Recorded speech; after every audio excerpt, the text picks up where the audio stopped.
Thank you all for joining us this evening. I'm Tim Dawson, and I'm here representing the campus Freethinkers, who is hosting this in conjunction with Ex-Muslims of North America. Campus Freethinkers is Georgia Tech's secular student organization, the only secular student alliance affiliated group on campus. We advocate for non-religious students and groups and provide a platform for the open discussion of all topics, welcoming all perspectives. You may find us on Facebook and OrgSync, and we will be passing around a mailing list sign-up in case any of you want to keep up to date with other events that we're hosting like this one. So tonight's topic of discussion is the future of Islam. Can Islam be reformed? Should it be abandoned entirely? What is the path forward from its current state? The format for this evening will be 1 hour of panel discussion followed by 1 hour of Q&A. And for that, you will have to come up to the microphone. I will down on the right aisle here.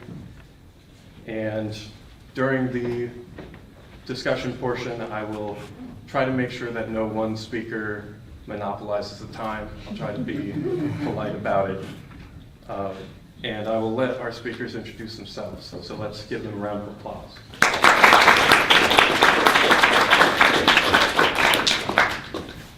So I'm Syed. I'm the founder and president of Ex-Muslims of North America. We started off as a community building organization to sort of help ex-Muslims move past the issues they're encountering. Generally speaking, if you look around, pretty much around the globe, if you leave Islam, you tend to be ostracized, you're alone. People don't reach out to other people because they're afraid of the consequences. Often, people are afraid of their own families. There's violence within the family where if somebody leaves, I have friends whose parents threatened to kill them, who had held guns to their head. It's, while not common, it is something that people are actually concerned about. Beyond that, there's ostracization, abuse. There's larger issues of abandonment. Nobody wants to lose their family or their friends. So there's a large undercurrent where to prevent people from speaking out. We wanted to change that dynamic. That's why Ex-Muslims in North America started. From there, we've moved on to doing additional things as we've developed communities. We're in about 25 cities now, and we've started producing videos about ex-Muslims, about their lives after leaving faith. Basically, after leaving religion, you're still okay.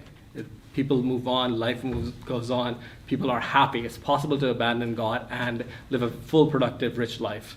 So you can look up those videos on YouTube. Life Beyond Faith is what the series is called. We recently started this student tour. We're going to campuses to speak about the issues of ex-Muslims, to normalize in the minds of people, both Muslims and non-Muslims, that it's possible to leave Islam. It's simply an idea. People subscribe to a lot of ideas throughout their lives. There's a saying about if you're young and not a liberal, you don't have a heart. Most people have heard that if you're old, you don't have a brain, and if you're still liberal, people become conservative. People change their ideologies over time. Same as with religion, it's simply an idea. So we're working with student groups around the US and Canada to promote the idea that it's okay to leave, that it's okay to dissent. We're going to be we've already been to about, this is our third stop. We're planning about 20 stops in total. So another issue that we often face is that there's a left versus right political undercurrent about Islam. There's issues on the right that there's issues of bigotry towards Muslims, as xenophobia, as foreigners, as people that we don't want here. And from the left, there's often the issue of wanting to protect that, which is a noble desire, but it overpowers it where they, instead of protecting the people, they go to start protecting ideas. Islam is just an idea. We can talk about the idea, we can talk about why it's wrong, and which aspects of it are false, without demonizing people. The same exists with any other ideas. When we talk about the problems within Christianity or Judaism, that doesn't mean that we're saying that Christians are bad people because the ideas they hold are wrong. So we sort of sit in that divide because all of our families, all of our loved ones, I would say 90-95% of people that I know personally and love and care about are Muslim. So we're at that divide where we're not on either of those sides, and we're trying to talk simply about the issue within the ideology. So you can visit us on the web at www.exmna.org. Our YouTube channel, you can look it up with searching for Ex-Muslims in North America. And you can look up the tour itself, exmuslimtour.com, and if you have friends and family that would like to check it out in other cities, we'll be in Boston and DC within the next 2 weeks, but we'll be around the country over the next few months. So I'd like Armin to introduce himself. All right, thank you. My name is Armin Navabi. I'm the founder of an organization called Atheist Republic, which is right now the largest online platform from atheists all around the world. On Facebook, it has around 1,700,000 followers. We have other platforms as well. It's supposed to be a global organization. A lot of atheist movements are locally focused, but this is for atheists all around the world, in the Philippines, in Indonesia, in Pakistan, United States, in Iran. And one thing that we just recently did, so we have, other than Facebook, we're in a lot of other platforms, and one thing that we're recently doing, which I encourage all of you to get involved with, is we have a new podcast called Atheist Republic Voicemails, which is basically voicemails from atheists all around the world. All you have to do is go to atheistrepublic.com, and whatever opinions that you have, you leave a voicemail there, and it gets on it's a podcast with no host. Basically, you get to be the host. We already have 5 episodes out there. It's people, you could listen to the podcast, and it's just basically voices from atheists from Egypt, Philippines, Malaysia, everywhere. You could listen to what are the main concerns of atheists from every corner of the globe, and you could also leave your opinion or your support for other atheists as well. I'm also the author of the best-selling book called Why There Is No God, which basically takes the 20 of the most common arguments for the existence of God and responds to them. It's supposed to be an introduction book, and if you are listening to this and if you can't afford a book or you can't buy the book, please reach out to me on Twitter and I'll send you a free PDF copy of it. And also, if there's anybody out there that is good at translating to books, if they help me translate the book to Arabic, Indonesian, Spanish, Arabic, Bangladesh, any country, I will make that available for free on our website as well. I'm also the host of a podcast called Secular Jihadists from the Middle East, which is a podcast with 4 ex-Muslim hosts. The 4 of us have many different backgrounds. I come from Iran. We have one person from Egyptian background, born and raised in Canada, Pakistan, and Iraq, and we don't always get along, so you get to see different perspectives from ex-Muslims. You get to see that ex-Muslims disagree with each other and fight with each other on topics, and you get to see the different side of our arguments. And we all usually have really great guests. We have high-profile guests, low-profile guests, so we try to also encourage new activists, not just bring people that are already well-known. And yeah, that's basically me. Yes. Hi guys, so I'm Imtiaz Shams. I'm the co-founder of an organization called Faithless. I've known Mohammed for a very long time, half a decade now. We were involved in setting up a lot of these secret groups around the world, and for ex-Muslims. Now what I do is with Faithless, we work with not just ex-Muslims, but we work actually with any kind of high-control religious group, cult, high-control elements within liberal religious groups as well, ex-Mormons, ex-Jehovah's Witnesses, ex-ultra-Orthodox Jews, you name it, we sort of deal with it. My background is I grew up, so I'm British, Bangladeshi. I grew up in Saudi Arabia, in Riyadh for 10 years, and I then grew up in London, in East London.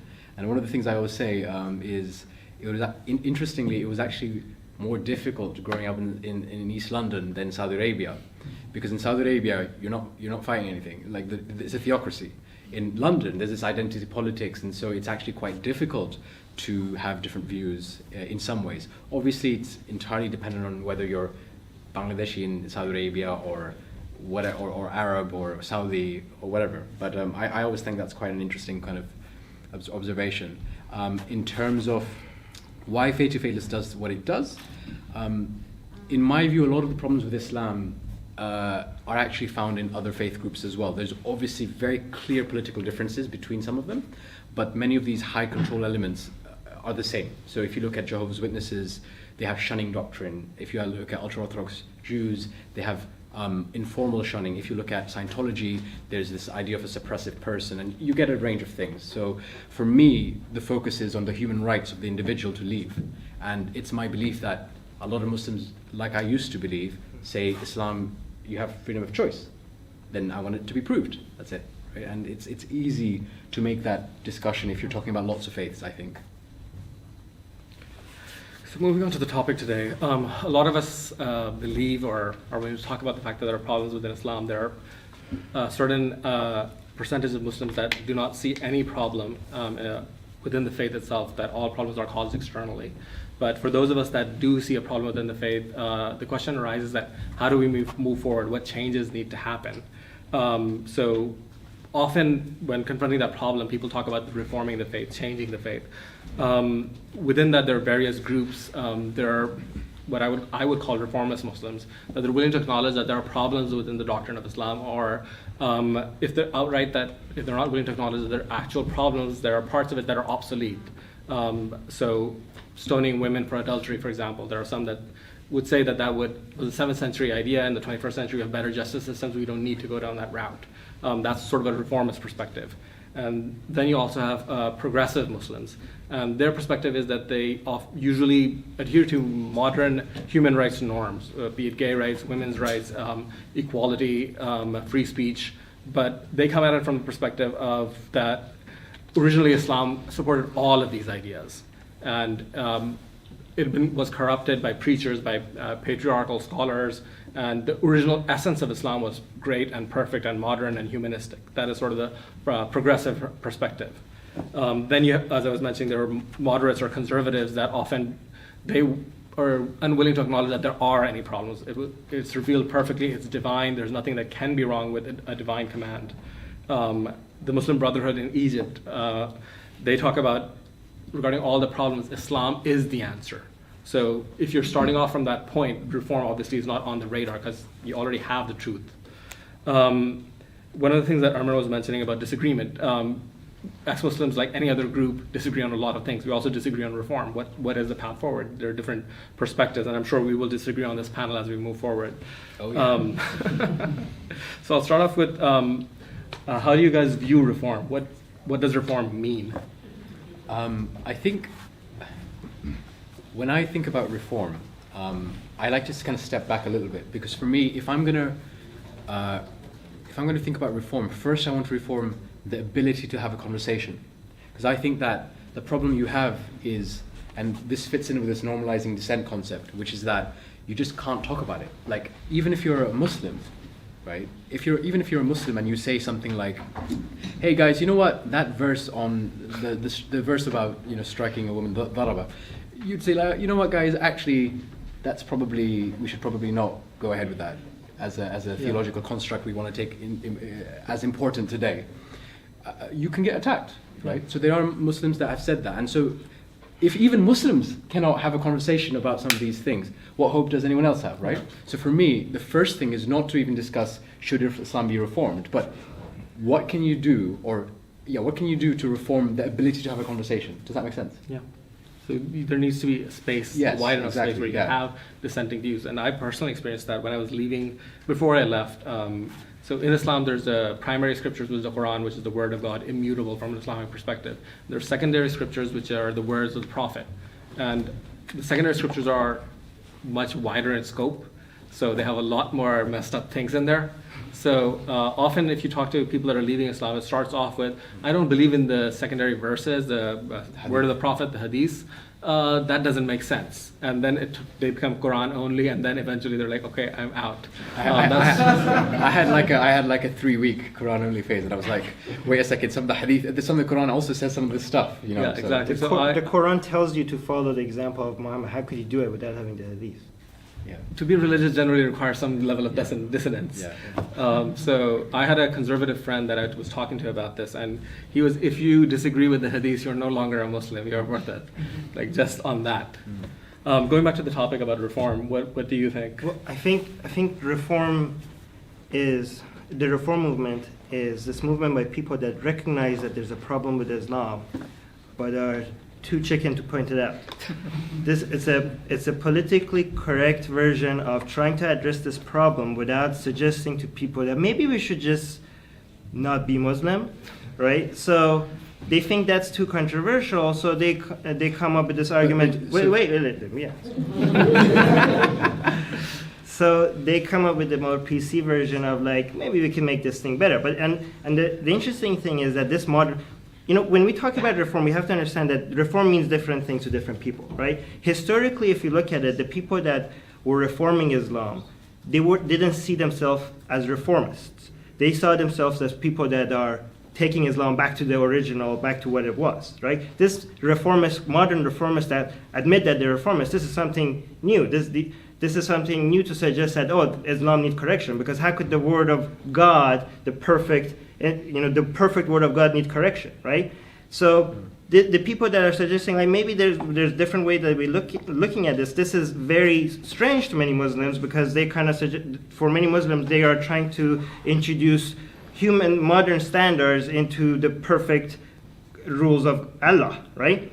But so I'm not talking about right now. I could address the historical version of it, but this modern reform movement is basically a dishonest version of trying to correct the problem. And these are people. And the interesting thing is that this modern reform movement is mostly supported by atheists, people that think that they are smart enough to see that Islam doesn't make sense, but they don't give the rest of the Islamic community enough credit that they might also look at this and see that, okay, yeah, this shit doesn't make sense. They think they are too dumb, right? These people are too dumb to understand that you can't believe in things without evidence. So they believe in a lie, but let's just give them a different lie. A lie that is not going to harm us, because this is all about us, right? As long as their lives is wasted to a lie, as long as they're wasting their own lives, just believe in a bullshit that's not going to affect my life. That's okay. I think one of the strands that you brought out, which I do want to pull out a little bit further, is about literalism.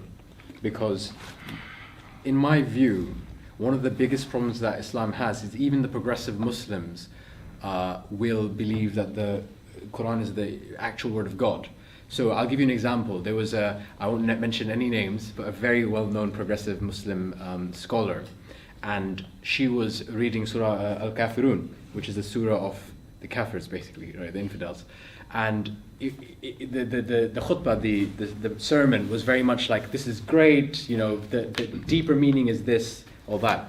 And I remember this ex-Muslim guy who's quite firebrand, he comes from a Muslim country, went up to this scholar and said, what the bleep, you're promoting a surah that very clearly promotes bigotry, essentially, because it's about them versus us in Surah Al-Kafirun, to some extent.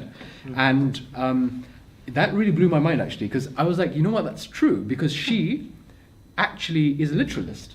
No matter, she's promoting various human rights ideals and things like that, fundamentally she's a literalist. And if you're a literalist, it becomes very, very difficult to defend your views, because the literal, there's only so much you can be like, this is about interpretation. So you're tied down to the battlefield, tied down to the arguments on their terms. Yes, exactly. If you're talking about women's rights, talking about any other issue, yes. You have to frame it in a scriptural perspective. But just to slightly disagree with you, actually, not just slightly, very much disagree with you, is this idea that all reformists are kind of lying, because I think... No, I didn't say that. Okay, you said a lot of the reformists out there are promoting a dishonest view of Islam. Yeah, but I'm not... here's what I... So let me just really quickly... But I don't want to make you to misrepresent okay, because I don't think they're well-intentioned, though. Yeah, but that's... like, you're still saying they're lying. No, yeah, but... Okay, so let's say these very well-intentioned, dishonest people. The thing is, they're by and large not literalists. And I think as soon as you're not a literalist, there's a lot more room to play with. There's a lot more scope to play with, because you can be like, you know what, that 4:3 ayah about... Tell me how much success they have had with that. That's a tactical issue. I'm not talking about tactics. I'm talking about legitimacy, and I'm talking about being able to actually... You know why they have had low textualism doesn't make any sense. Like when we talk about Christianity, fundamentalists in Christianity, we look at the fundamentalists as the people that take the Bible literally. Within the Islamic community, show me Muslims that look at the Quran and be like, yeah, this is not the direct word of God. That's why it's like called reform. Yeah, reforming bullshit. So basically, what we're doing as an atheist. With an example, Yeah. Ayaan Hirsi Ali is probably the best known ex-Muslim in the world. She recently came out with a book called Heretic, and it is about reforming Islam. She gave a few examples of what she wants it to do and how she thinks Islam could be reformed. She's of the perspective that atheism will not really take hold, so a reformed version of Islam is better.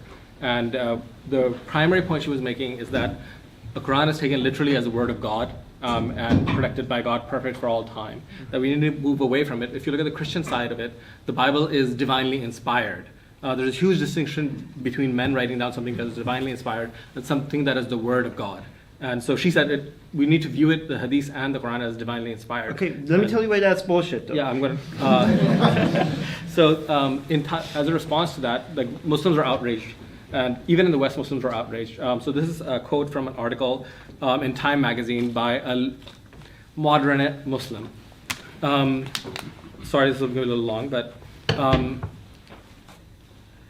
the change she asked for is not going to happen, not in a faith whose bedrock creed is that there is no God but God and Muhammad is his messenger. Muslims revere the Quran as a word of God as revealed to their prophet. To demand that Muslims question the Quran as divine or the prophet as a perfect human is just unthinkable for the vast majority of believing Muslims. It's an evisceration of Islam's fundamental principles, akin to taking a giant eraser to the bits about justice and liberty in the Constitution. As such, Hirsi's proposal is not a proposal, it's an imperial decree, a tone-deaf declaration, rather than having a conversation. She should have titled her book Insurgent. Now I'm going to try to blow up Islam from the inside. And this is a modern American Muslim's response to this in Time magazine. You know, many Muslims, when they look in the Islamic world, when they look at Muslims here in the West, they say they hate them more than they hate us. They say these are people that are changing Islam. At least they say at least these people are honest, right? They look at them and say, like, this is a Western approved version of Islam. One of the problems that you have in a lot of sort of Orthodox Islam is that there are very strong concepts around, there's very strong institutions that protect the core, like creed and things like that. So, for example, this idea of bid'ah, which is, like innovation. So it was built in, it's basically built in that you cannot innovate, and people are really, really scared about innovating, like creating new things. You know what I mean? Yeah. So when you have such very strong mechanisms to prevent reform, there is a problem. I absolutely agree with that. I'm just for me, the only thing is I can see the scope for reform. Whether it's possible is a different question. Right. I do not think it's necessarily dishonest to say that people can move away from literalism. Right? That doesn't mean that it's going to happen or whether it's a good idea. But I'm just setting the framework that it's possible. Yeah, everything is possible, but you have to see if it makes sense or not, right? Of course, some people are. See, if a book is telling you that you should beat your wife if she doesn't listen to you, if a book is telling you to go kill a group of people, if a book is telling you that certain group of people like us are going to be tortured for eternity. Mm-hmm.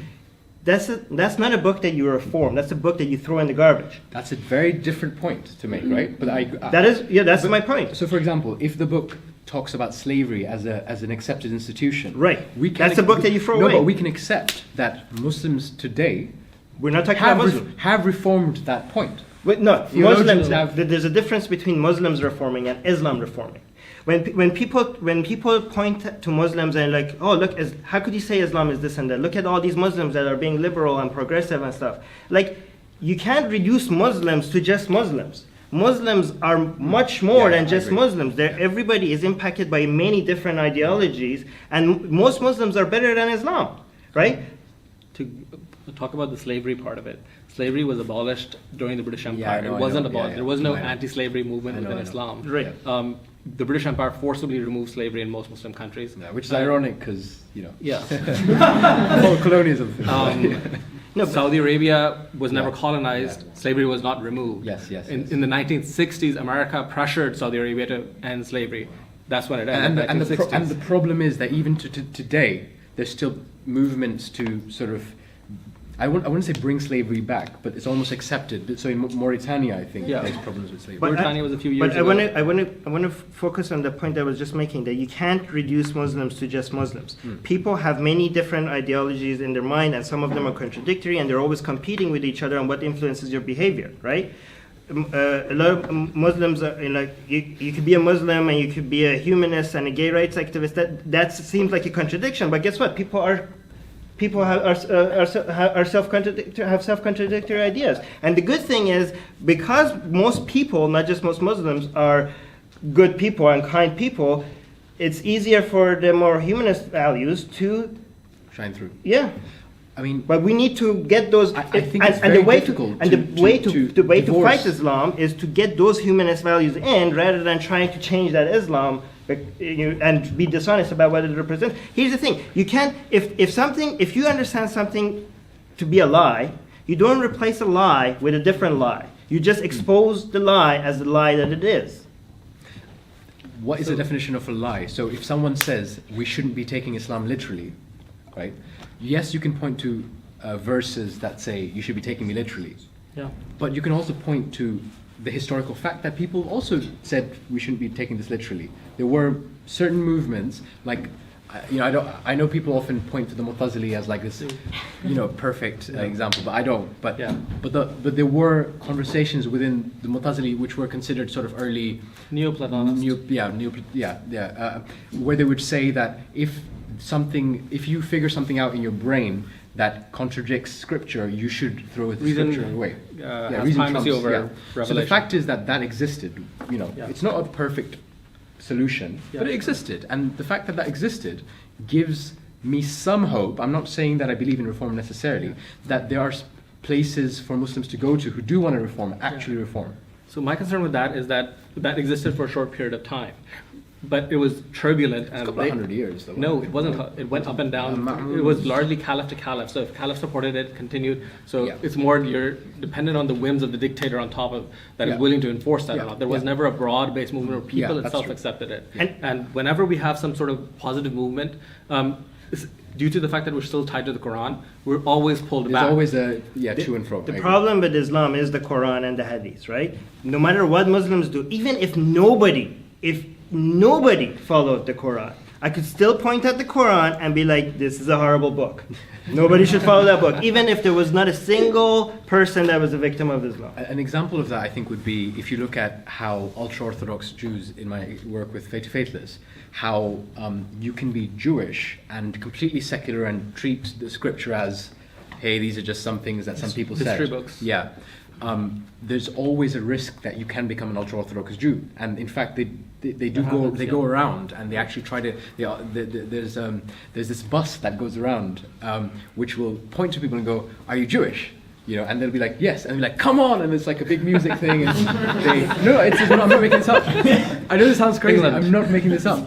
And because one of my friends, her parents became ultra-Orthodox, because they were on this bus, and then they just went around. They're like, "Hey, these are our people." There's a lot of identity politics, and they get in, and they become literalists. So, as long as you're holding the idea that this book is good and wonderful, it's easy to get into that, start accepting the broader points made within that book. And that is what you often see, where people that are more in the middle of the road, they haven't examined the Quran, they start looking at it for various reasons. They're in a conservative group, they meet conservative friends, and they start pulling in more and more parts of what is in the scripture. So women start veiling when they didn't before, because that is what the scripture says. People become extremists in various ways. A lot of even from a terrorism perspective, a lot of the people that are pulled into it were usually not as literal and not as fundamentalist in the beginning. They slowly but surely evolved in that direction.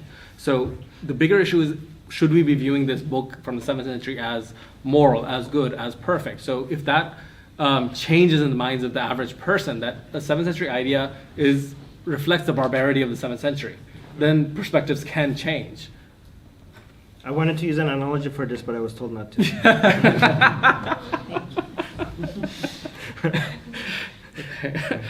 So on. So one of the other things with reform is that we often are told, at least, that you can't have 1.5 billion people or 1.8 billion people leave Islam. Yeah. That you need to push for gradual change. But is gradual change immoral? If you have 0.9 billion women that are second-class citizens due to religious scriptures, or you have non-Muslims in Muslim countries that are suffering, or you have minority groups. There's a lot of sectarian, due to the fact that secularism doesn't really exist, a lot of the countries are theocratic, and their constitution explicitly makes the law subservient to God. You have a lot of issues where there's tyrannies of majorities, where the majority religious group, whatever it may be, oppresses the minority group. So I'm from Pakistan. In Pakistan, the majority group is Sunni. Shias are regularly murdered. Ahmadis are regularly murdered. There's a constitutional amendment that says that Ahmadis, which is a minority sect, they can't be Muslim. They're not Muslims. So if you get a visa to Pakistan, you have to sign that I agree that Ahmadis are not Muslim. To enter the country, you have to agree It's with on your that. passport, yeah. Yeah. Even for a visa. So Yeah. if any of you want to go to Pakistan and apply for a visa, you'll have to sign a declaration saying that this group is not really Muslim. Even if you don't know who that is. You probably don't even know who they are. And that exists in various countries in different forms. I just want to bring back something you said. Do you actually think that it is that impossible for 1.9 billion Muslims to move away from Islam, or at least be non-literalist? Because I think that always whenever because people say, it's the fastest growing religion in the world, we have 1.9 billion people, right? It's like, first of all, what does that even mean? Just because you're born into something doesn't mean you necessarily follow the ideology. Plus, we always forget about the poor Shias as well, But I think ideas change very quickly, right? Ideas can as long change. as there's a reason for them to change, there's a pressure for them to change. Yes. So in most Muslim countries, dissent isn't tolerated. Yes. Even in the West, within Muslim Yes. communities, dissent isn't tolerated. Yes. We need to have these open conversations. We need to push for free speech. If you have enlightenment values in those countries, these conversations will naturally happen and change will naturally happen. But as long as if you speak up, you will be killed, change can't really happen. The veto of violence kills all possibility of progress. Right. So you're asking if reform is feasible, or is that Is it moral? is it moral? To begin with. So if reform will take X amount of time, Right. and during that time we're saying these people will be suffering, which I think all of us are willing to acknowledge that the state, if you look at the Human Development Index, women's rights and stuff, the bottom is always Muslim countries. It's not entirely Muslim, but 80-90% of those are Muslim countries. So, all right, sorry. Go ahead. All right. So, when we're talking about reform, we have to understand, like, this whole reform thing is not a new thing. It happens all the time with most religions or other ideologies. An ideology is growing, and everybody, like, we must be on the right path, and all of a sudden it stops growing, and people are like, what are we doing wrong? And people start asking themselves the question, and there's usually two main groups. There's the radical group that has an answer to what's going wrong, and there's a pragmatic group that has an answer. And the pragmatic group usually looks at the environment, like evaluates the new environment, like how could we make it seem like this whole religion was always compatible with this new environment, right? And the radical movement, they go back to the text, and they look at the text and like, let's go back to the text. We probably have moved away from this. That's why we're not as strong as we used to. So if you look at right now, the reform movement in Islam, the radical one, so is reform moral? Is it feasible? Well, yeah, it is feasible, and it's not more. But look at the Wahhabi movement and ISIS. That's the reform of Islam, right? These are people that have looked at Islam and like, what are we doing wrong? And that's the radical side of reforming Islam. And you have the modern reform movement that usually what people mean when they talk about reform, and they talk about Ayn al-Siyali and Majid Nawaz, and that's the pragmatic one. And this is new a little bit because the pragmatic side usually always claim that this was what Muhammad always intended to mean, right? But it's usually a hard sell because we only realize that this is what Muhammad always intended to mean as soon as the modern world catch up that you shouldn't beat women, you should, right? And all of a sudden we realize that, this right now, not until now, we found out that this Zaraba thing doesn't actually mean hitting your wife. Yeah. Like Even for 1,400 years. 1,400 years. 1,300. 300 years. 100 years ago we realized it. Yeah, everybody got it wrong, all the Arabic scholars, and everybody said that this means hitting your wife. But now all of a sudden, where the rest of the world thinks this is wrong, we realize that this means something else. To shift slightly from this question about whether it's moral, for me what's interesting is if you look at the Wahhabi movement, and if you look at kind of extremism and just generally social conservatism within a lot of the Muslim communities, a lot of that is because of Saudi and Gulf money, right? So if you look at back in the 1970s, there was Sheikh Zindani with, if any of you guys are Muslims or ex-Muslims, you remember like the Science in Islam stuff, right? Which has been going on since 1970. And what people don't often know is that was pushed by money and funding from the Saudi government through Sheikh Zindani.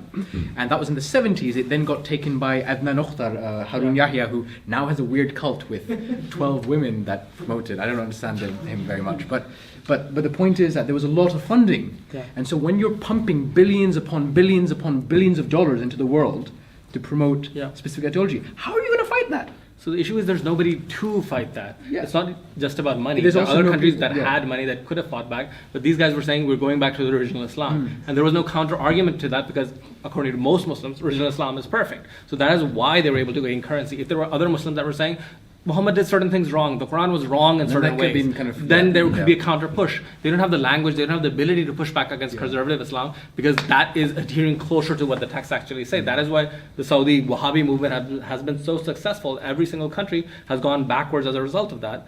One misnomer, in my opinion, at least, is about what does reform mean. To begin with, we talk about how we want to change things, make it better, liberalize, modernize. But reform, if you look at other reform movements, that is not what usually happens. Reform usually makes things conservative. In Christianity, Martin Luther King was not a great modernizer. He was not advocating for human rights. He was saying the Catholic Church is corrupt, they're not Christian enough, we'll make a more better Christianity, and there was violence as a result of that. It wasn't that, okay, overnight, we're better and human rights for everybody. That wasn't what Martin Luther was looking for. He wanted to take the Bible more seriously. Go back, so like when Ayn Sali said like we should have like the same thing, and like no, please don't make the Muslim take the Quran more seriously. I don't know, like he was just saying that people should go and actually read the Bible and follow it instead of listening to the authorities. That's a bad idea for Islam. Okay, following the Quran, it's a bad idea for everybody, including the person that is following it. But another thing about this whole 1.6 billion or 1.7, I don't know. Get different numbers, but people ask, do you think all these people are going to leave Islam? I'm like, no. Do you think all of them are going to reform to your version of Islam? What you're suggesting is less like, it's not about, and people are like, why are you trying to make everybody leave Islam? That's never going to happen. And like, you're saying everybody. Who said everyone? If you could make one person question their deeply held beliefs, that's so much value. You have done more than most people already, okay? This is not an all or none game, right? Any amount of progress is good progress. So when it comes to whether it's feasible or not, you have to say what is more feasible, not whether it's feasible, right? Because we have limited time and resources. If you manage to get somebody to listen to what you have to say, we have to talk about what are we going to say to them, because it's hard to grab people's attention. People are like, why can't we have both? Why can't you guys go tell people to leave Islam and those people go and try to reform? Well, yeah, they could. Who's stopping them, right? We're just trying to tell them that it's a better use of their time, money, and resources to focus on these arguments. Who do you think has a better argument to make, and it's an easier sell, right? If I go to a Muslim and ask a Muslim, have you considered that there might not be a God? Have you just considered that? What's your evidence? That's my argument. What does a reformist have to do? A reformist has to go, hey, this verse that clearly says kill infidels means something else. This verse that says that you have to hit your wife different time. This verse that says all non-Muslims are going to burn for eternity means something else. You have to make that, it's not easy. You have to make that about 100 verses and about... So the issue is that if somebody actually believes that beating your wife is moral, it's wonderful, and it's my right, and my wife should be obedient to me, and the Quran is saying that yes, you can beat your wife, and the Hadith and all of these documents are saying that, simply saying that it is wrong won't really convince them. You need a larger ethical framework to prove to them that their framework itself is wrong. Right, and you're actually not telling them the truth. So I honestly think that telling people the truth has higher success rate than trying to sell them a lie. But again, the assumption there is that every reformist is lying. No, he's not saying that they're lying. He's saying that what they're selling is a lie. Is The it, Quran, that, Islam they might itself not. They might not know it's a lie, right? Okay, some of the reformists actually believe in their own bullshit, but what I'm saying that they don't have any good arguments. They don't have any good arguments because, and Muslims can see that. Muslims can see, and 20% of Muslims are Arab speakers, and they read the verse like, what the fuck are you talking about? I can read. If you go back to what you were saying early in the beginning of the talk about how a lot of ex-Muslims go through that kind of Quranite phase, I think we forget that human beings, if you're born and raised in that framework, if that's everything you know, it's always much easier to work within that framework, at least in the beginning. That's not to say that I think reform is the best answer. What I'm saying is that just on a purely psychological level, and just in terms of my experience talking to Muslims, I've always found it's at least easier to talk to them about reform concepts. And also, I can also obviously discuss the fact that, hey, I don't believe in any of this, right? But the point is that it's more palatable compared to leaving, because when it doesn't offend them in the same way. But when we say, we're talking about the fact that is actually wrong, that is offensive. That's more offensive. When we talk about the fact that this verse is wrong, it is immoral. And why do you believe this certain immoral concept? That provokes people. They get angry, but that also forces them to look into it and to defend it. I agree. Yeah, I do agree with that. So one of the people I've worked with, she's from Iraq, and she helped out counseling with Yazidi women that were enslaved, sex slaves with ISIS. She was a Muslim, and as a result of that, she wanted to distinguish herself from ISIS, because ISIS was obviously practicing the wrong kind of Islam. This can never be Islam. So she started looking into Islam to prove to herself that she is moral and ISIS is immoral. And what she found was that sex slavery was common back in the day around the world, including within Islam, including within scriptures, including within Muhammad's life. And as a result, within like 2-3 months, she was an atheist. And we see this again and again, that as soon as you honestly confront the scripture, you're out. The first 2 people, when I was an atheist, I was still in Iran. The first 2 people that I talked to about my lack of belief, they lost their faith within a week or 2. And people think it's impossible. And here's the thing: a lot of people feel like, okay, you know what? Yes, atheism, but reform is baby steps. Replacing a lie with another lie is not a baby step. It's a step in the wrong direction, right? If you want baby steps, I suggest doubt. Doubt is a good, because it's cognitively harder too, where you're adding another layer to this entire structure versus saying this entire structure seems wrong. I don't think it's cognitively more difficult for some people, because, for example, if you're having doubts about, let's say you're a woman and you're having doubts about the role of women within Islam. Now, there are 2 angles for that. One is you're going to be like, you know what, everything in Islam is incorrect. Everything, right? Everything, including the things that I like. Or you can be like, you know what, there's someone out there who's saying, you know what, actually Islam does have problems with women historically, and if we don't take it literally, we can ignore some of the really... But we're not saying that everything in the Islam is wrong. Islam promotes charity, which is wonderful. The point is that the entire claim being made that this is divine is wrong. The framework is wrong. And actually, now that we're talking about feasibility and being pragmatic, I can tell you, like, based on just numbers that we're seeing, we know that the ex-Muslim movement is a much stronger movement than the reform movement. We can, I don't know, I can count on my one hand number of people that used to be Muslim, but now think that the Quran might not be the direct word of God.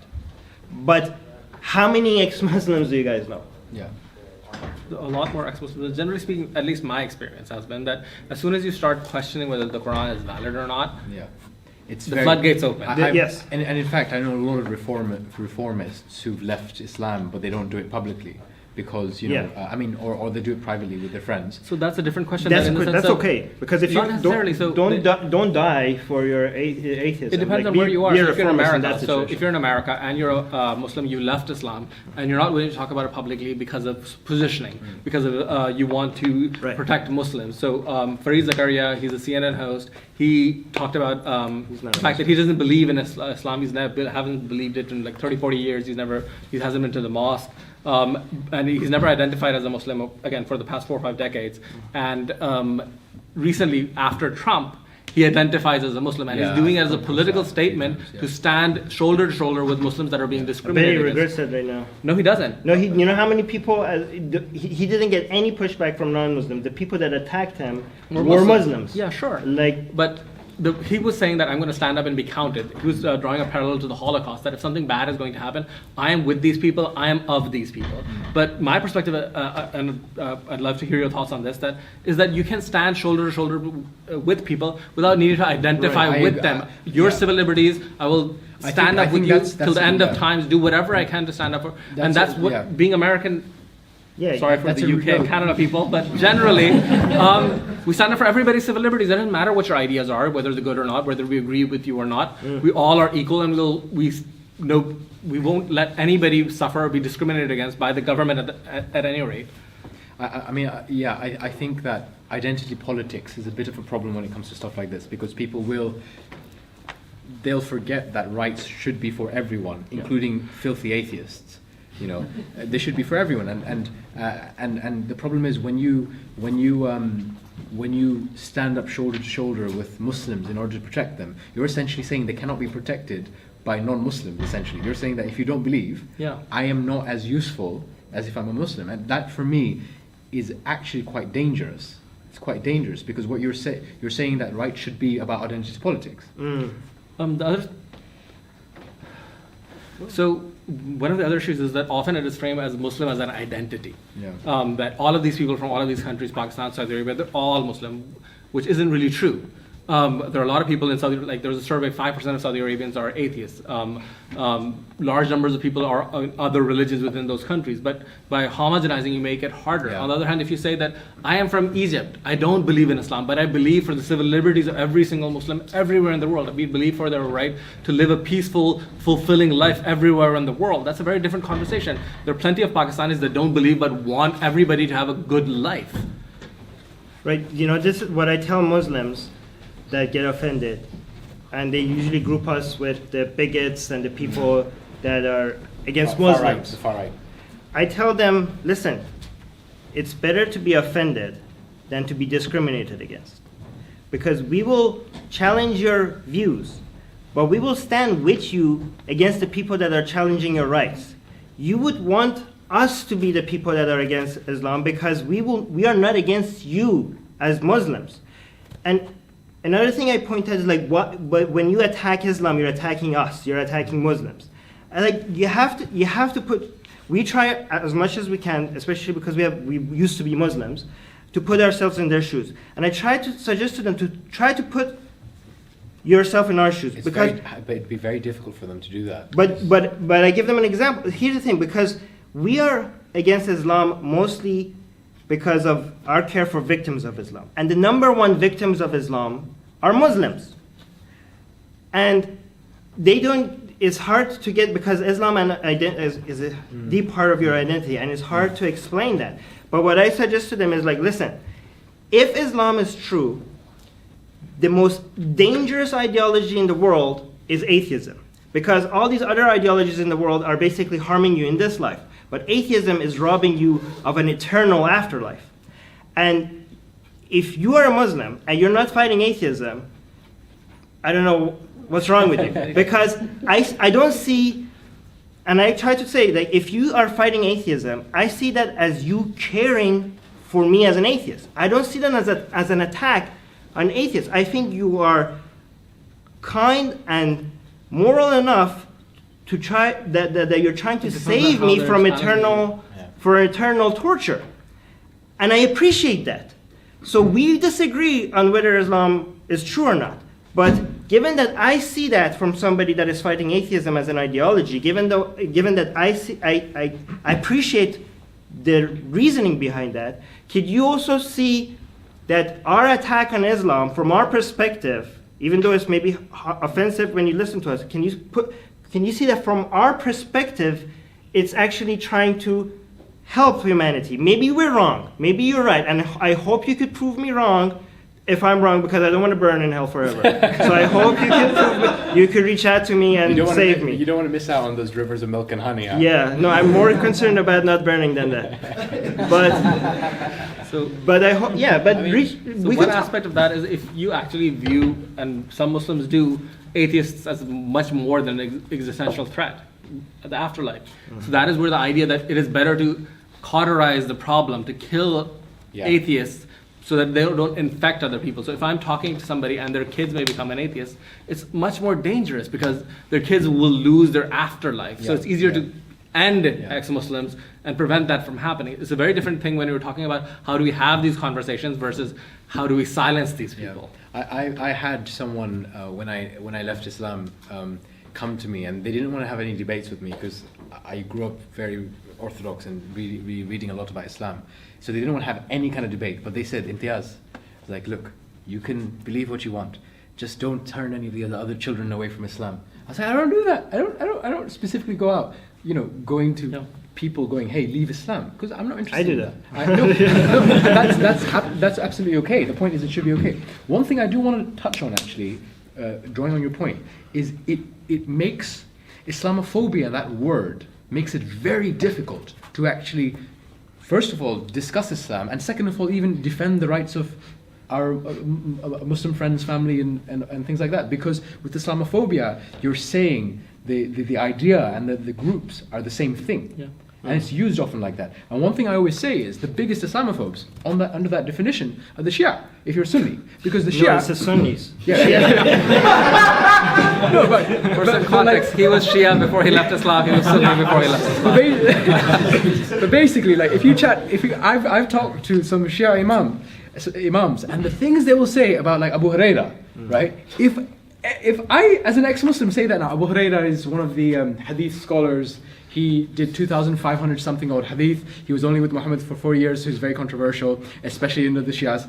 And they were cussing him out, man. And I was like, yo, this is like, if I said that, I'd be like, apparently far right or something. You know what I mean? But they're Muslims. And the point is, because of that definition of Islamophobia, even forget about within the Muslim sphere, everyone else gets silenced.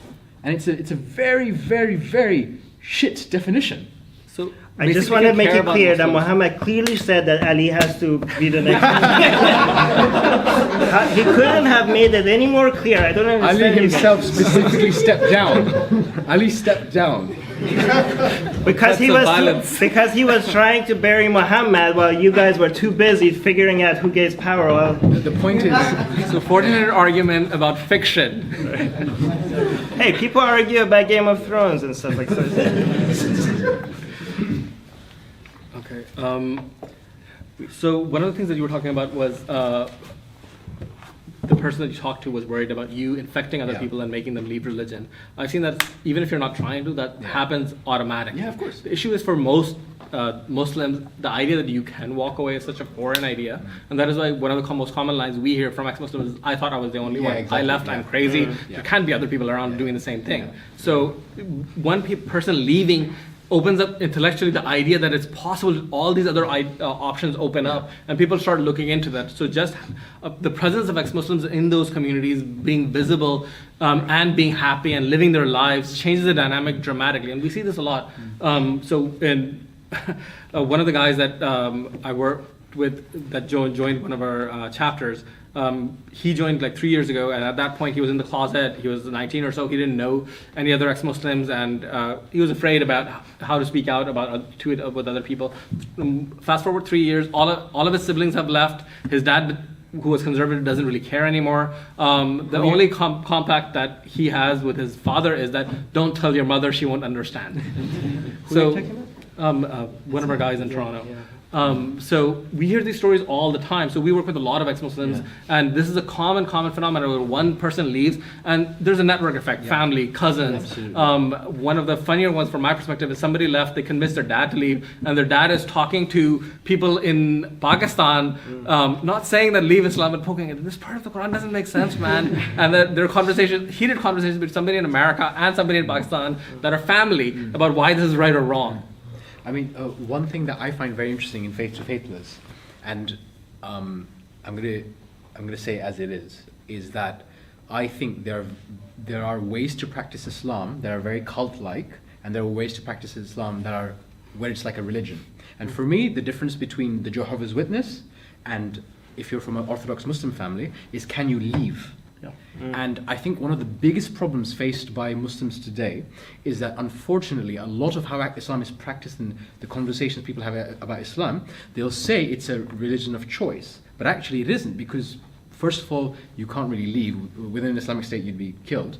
And second of all, most Muslims don't even know you can leave. So I was in the same situation. I didn't know I could leave. And remember when I first was on Reddit, I was like, oh my God, there's other people. You know, It's a very common phenomenon. yeah, Oh my yeah. God. Right. It's like, and it really begs the question, if there is 1.7 billion Muslims, why do most of them not know you can leave?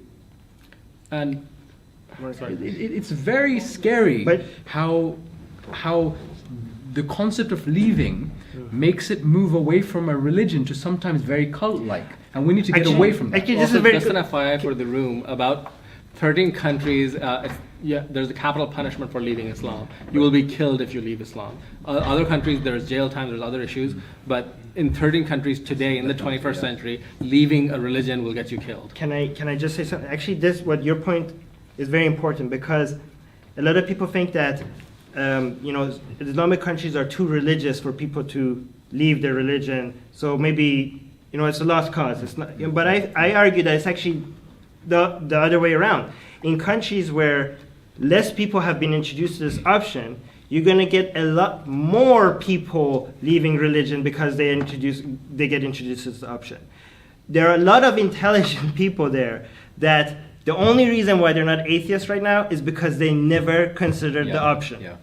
For what it's worth, I also encounter a lot of people that leave Islam because of YouTube. They run into a video of Dawkins or Hitchens or anybody, and Right. they're looking into it and they're upset about it, but they go deeper into the rabbit hole and further and further, and a few weeks later, okay, this guy is right. I don't really believe in this anymore. One of the greatest things about YouTube is that with our videos, with Faith to Faithless, when we put a video out about Jehovah's Witness, leaving Jehovah's Witness or leaving Islam, what happens is all these like proselytizing videos. You're there looking at videos about Jehovah, right? And suddenly there's this thing called ex-Jehovah's Witness. And you're like, what the hell is that? And you click on it, or it's an ex-Muslim. And then suddenly you're watching these people that look exactly like you, talking about leaving Jehovah's Witness or Islam. And I think YouTube is such a powerful place because YouTube is not, at universities, everyone's going to be above 18, right? YouTube, you get through to everyone. And so many young people leave Islam and they feel alone, and it causes serious problems with mental health and abuse and things like that. Right. And I think it's fantastic, that we are... Children naturally question things. And often you have children questioning, so my niece was asking my sister, why are there no female prophets? That's a natural question to ask. But the 7th century and before the 7th century, obviously women had no rights, so there couldn't really be any female leader in that way. This is why I think people like Richard Dawkins and Carl Sagan and their YouTube videos, these people are responsible for more people being de-radicalized than any of this new reform movement bullshit that is out there. For what it's worth, without Sagan, I would not be an atheist. Sagan introduced me to science and to space and to evolution, which changed the way I looked at the world. I was still a Muslim for like a decade after that. But that put me in that mindset where I was able to evaluate Islam. For me, it was the hadith.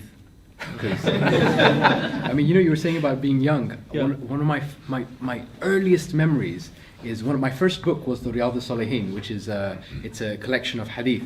And I remember, and I was living in Saudi Arabia, and I remember sort of being in my book. I used to read it like a little storybook, and I remember coming across some of the hadith about Aisha, and I remember going, she's playing with dolls. And then her age. And I was like, wait, I'm that age. That's a bit different. That's a bit odd. And at the time, you don't have the language to kind of negotiate with this issue. So you kind of may want to pull back because the audience may not know about the. Within Islam, one of the key things that's talked about today is the age of Aisha. She was supposed to be 6 years old when she was married off to Muhammad, and then the consummation happened at 9 with puberty, and that causes a lot of problems because obviously it's a bit much, and there's different ways people deal with it, but it's a bit difficult because Aisha herself said she was that age. So the hadith are seen as solid, they're sahih. I remember reading and going, and what happens is that when people ask me, when was the moment that you changed your mind? What happens for me is that I had the questions. Everyone has questions about the political beliefs and the religious beliefs, but it's how you answer the questions in your head. And for me, as I got older and older, the answers stopped making sense. It wasn't that I had new questions. The answers stopped making sense. And that's, for me at least, what kind of changed. And that's common. very Again, you look common. at it when you were a child, things don't make sense. So slavery within the Quran, I saw that, I read it. My perception was, okay, I am a human being. This is God's book. I don't understand. There's no way God could be Allahu evil Alam. and doing Yeah, these right, horrible right. things. I don't get it. Yeah, I mean, a lot of people have these questions, and when you offer them one answer, like maybe it's all bullshit, and it just clicks to people like maybe it is all bullshit, right? So, and here's the thing: if you just introduce that seed of doubt, that's enough. Even if they never denounce their religion or still believe it, just you're never going to dedicate your entire life to something that you're only 99.9% sure about. That seed of doubt. Yeah. It's a win. And if people are saying, oh, reform, baby steps, doubt is a baby step, I suggest, instead of the reform movement. And That prevents it's you from violence. Yeah, well, it prevents you from violence and many other things. It prevents you from wasting your time, not going to the mosque instead of spending time with your wife and children. But that seed of doubt is a baby step, and more important than that, it's honest, right? Because the reform movement is a lie. And I didn't get involved with the atheist movement to replace one religion with another. So as I was saying, there are a lot of disagreements among us. But we can talk about it. Yeah, exactly. So that's the thing. Yeah. We can discuss these issues. Yeah. We can arrive at different conclusions, and we have a conversation and figure out where things need to be. And that is something that is sorely lacking in the Muslim world, and we need to change. And I just want to say, like, it might not seem like it, but I've actually never seen an event like this in my life. I think it's never happened in the world. Am I wrong about that? Wouldn't be surprised by I don't that think at it's all. ever happened, ever. Yeah. So I think And here's to it's changing that so it happens all the yeah. time, Yeah, yeah, everywhere. Yeah. So one other point I would like to, before we end, is the idea that changing the minds of 1.8 billion people is impossible, so we shouldn't even try. Simply because something is hard doesn't mean we shouldn't try it, if it's the right thing to do. And the other thing is, if you have a certain percentage of people that are outspoken and have the ability to speak out, it doesn't need to be 100%. 100% of America is not atheist. 100% of America does not agree on any single thing. But there's enough of us that disagree that are loud enough that we can prevent horrifying things from happening. We can have a back and forth and come to some sort of mutual compromise where the middle works. And if we have 10, 20, 30% of people in Pakistan or other countries that are atheists that are saying that no, religion has no role in government, we can come to a point where people can live peacefully and can have productive conversations in their private lives and decide what they want to do with religion on their own. That's a very good answer. I'm going to use that. All right, let's thank our speakers.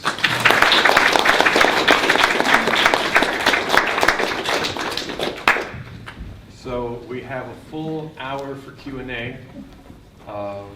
Please come to the right-hand side of the room and speak into the microphones. If I'm a bit fidgety, it's because I needed to pee. I should have gone to pee earlier. I haven't, and now I'm facing You regret? I told you. my regrets. Yes. The Shia were right.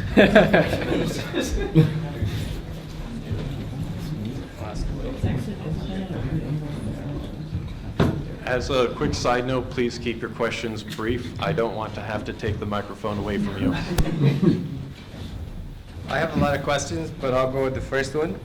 So nobody mentioned that the biggest issue is that people are offended when you discuss their beliefs with them, and nobody actually mentioned that a good reform would be to basically get the message across that the right to believe is respected. The belief itself can be questioned.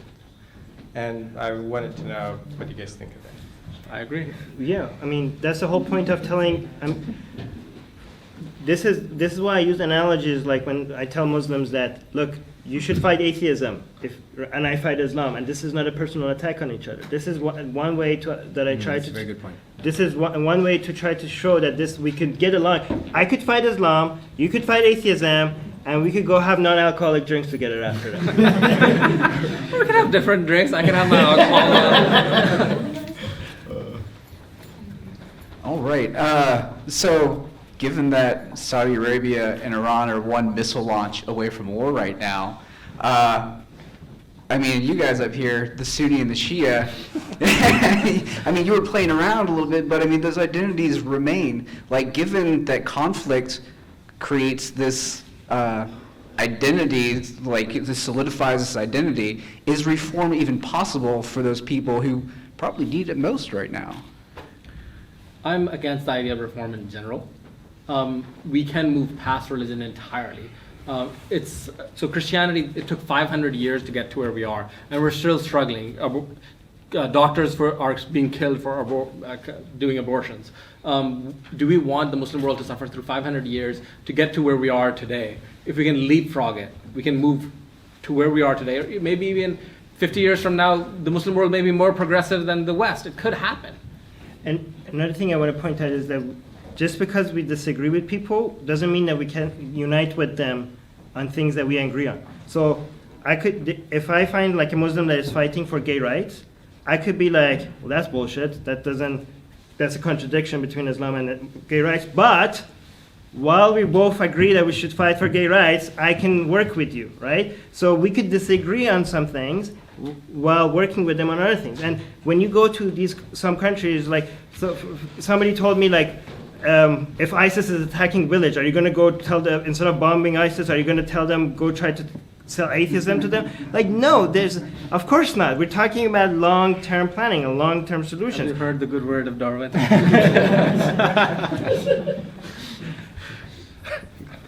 No, yeah. Basically, I'm saying different problems have different solutions. We're not ignoring the fact that we could work with other people, including Muslims, on fighting for free speech, on fighting for secularism. A lot of Muslims fight for these things, and we appreciate that. And we disagreeing with them that these things are not Islamic shouldn't stop us from working with them on achieving those goals. Okay, Imtiaz, you talked about how we need to first be able to have a conversation about reform. So I would say, what would you say to someone who asks about knowing Arabic? You may know Arabic because you forgot it? Okay. But obviously, Muslims and non-Muslims, they always come up to the challenge of, you don't know Arabic. Yep. Even though most Muslims don't know Arabic. So I was wondering if maybe you could discuss that a little bit. Yeah, sure. So the question is about how do you interact with people when they say you don't speak Arabic if you're an ex-Muslim. The well-known and right now very infamous scholar Tariq Ramadan, he did a talk at SOAS University in the UK. SOAS is seen as the very hippie far-left university, but they have a very good Center for Islamic Studies.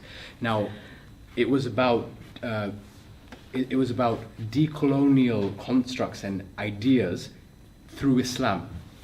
And I remember going, that doesn't make any sense, because the way Islam is functionally, it's a colonial imperialist force, because it's Arabization.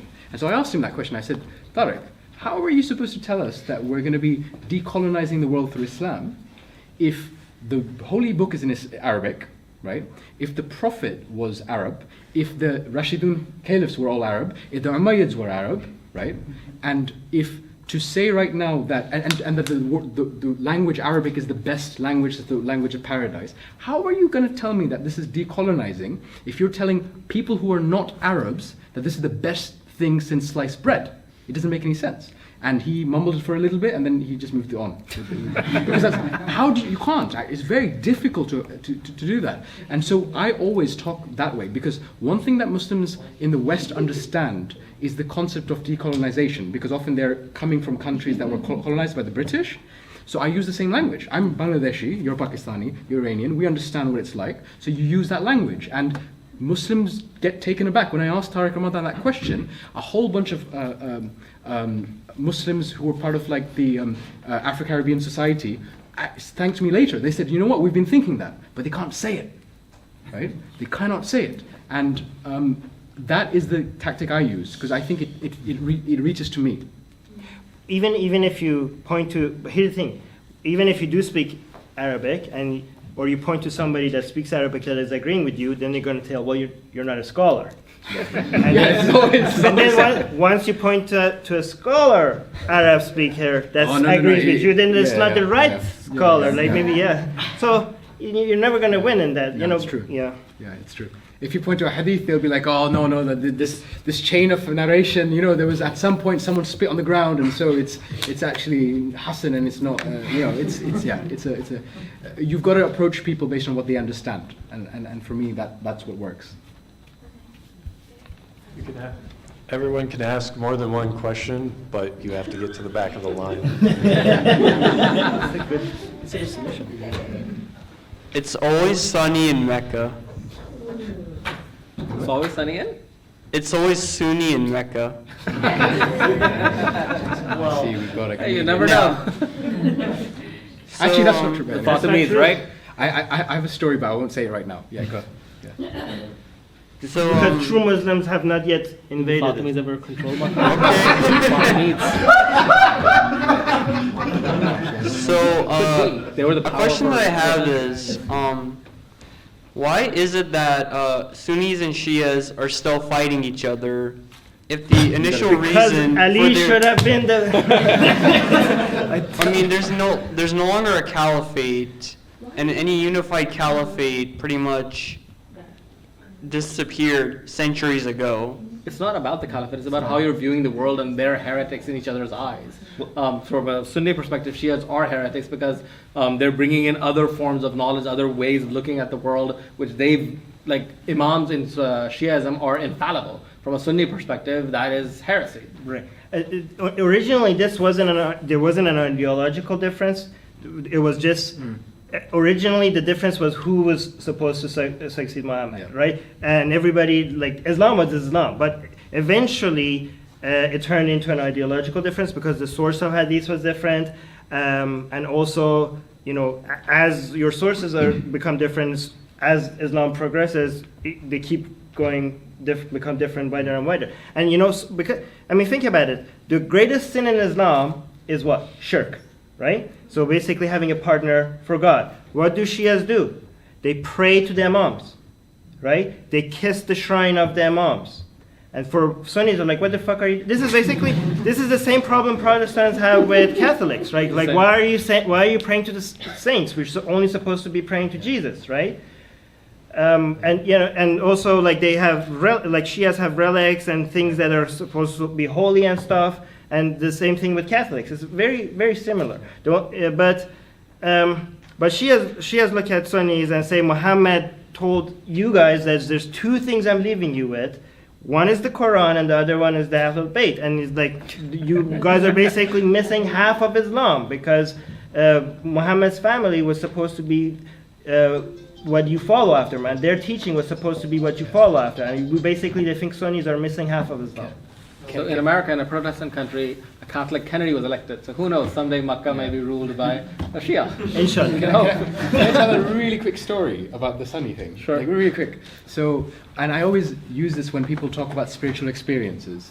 So, because I understand it. I remember when I was young, I went to Makkah, and I used to go Makkah a lot because I live in Riyadh. And I remember it had been a very long dry spell in Makkah, right? Because it wasn't raining. And every time that happens, they do this like prayer for the rain. There's a specific type of prayer. And I remember this time they were praying for the rain. I don't know whether they accessed meteorological activity or not, but I think it was Laylatul Qadr, which is like the holiest night for Muslims. It started raining. It was like, and people were crying. You know, like everyone was all over the place. I was like, whoa, like this is, you know, it's a bit like, you know, yeah.